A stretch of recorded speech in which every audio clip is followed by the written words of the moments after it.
Hello mga kanegosyo, ngayon ay gagawa tayo ng kalendaryo. Kaya simulan na natin to pagkatapos ng intro.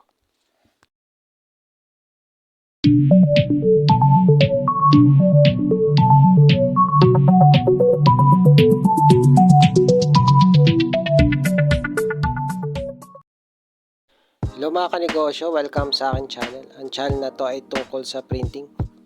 Kung interesado ka sa mga ganitong bagay, palike, subscribe at hit mo na rin ang notification bell para updated ka palagi sa mga video na i-upload ko na may kinalaman sa printing business. Hello mga kanegosyo, ngayon ay gagawa tayo ng kalendaryo. Ngayon ay nagpiprint na ako at mamaya ay ipapunch natin yan sa wire binder. Ang gamit ko palang printer dito ay Epson L5290 at ang size ng papel na ginamit ko dito ay long size. So ito na yung mga na-print natin mga kanegosyo na kalendaryo at ipapunch na natin yan sa ating wire binding machine. Bali 12 pages yung ipapunch natin mula January hanggang December. Lalagyan din natin ng pinaka-header itong ating kalendaryo. Personalized pala itong ginagawa kong kalendaryo mga kanegosyo.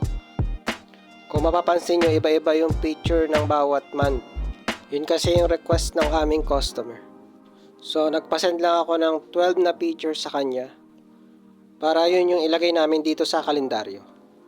Ang order niya sa amin ay 33 piraso na kalendaryo. Meron pang pinagawa sa amin yung laminated calendar. Ganito yung itsura niya. Isang page lang to na ipinarint ko sa photo paper. Ang size nito ay A4 size at mamaya ay ilalaminate ko ito.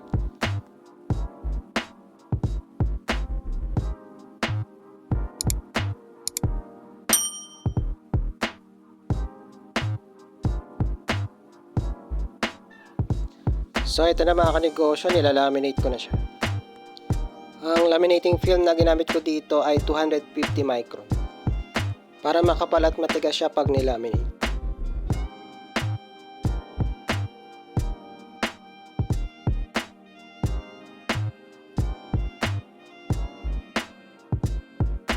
So balik muna tayo dito sa isang kalendaryo. Magpapunch na ako dito sa wire binding machine. Siguraduhin lang na pantay yung papel bago i-punch. So pasok nyo lang yung papel doon sa wire binding machine. Tapos i-punch nyo. At ulit-ulitin nyo lang.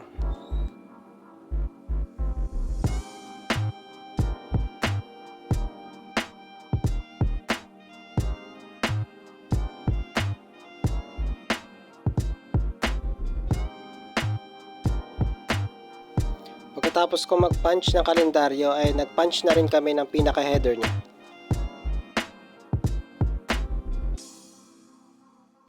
At nakalaminate na rin yan.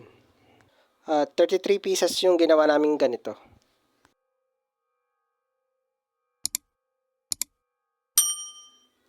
Ngayon naman ay maglalagay tayo ng double loop wire sa ating mga pinrint. Dito ay ipapunch na namin yung double loop wire.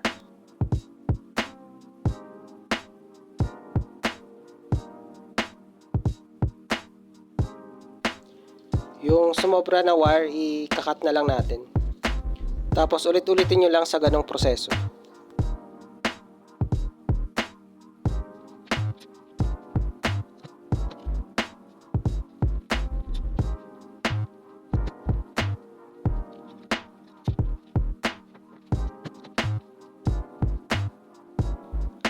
At ito na yung final product na ginawa namin mga kanegosyo.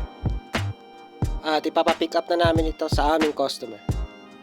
Bali hanggang dito na lang mga kanegosyo. Palike, subscribe at hit mo na rin ang notification bell para updated ka palagi sa mga video na i-upload ko na may kinalaman sa printing business. Thank you.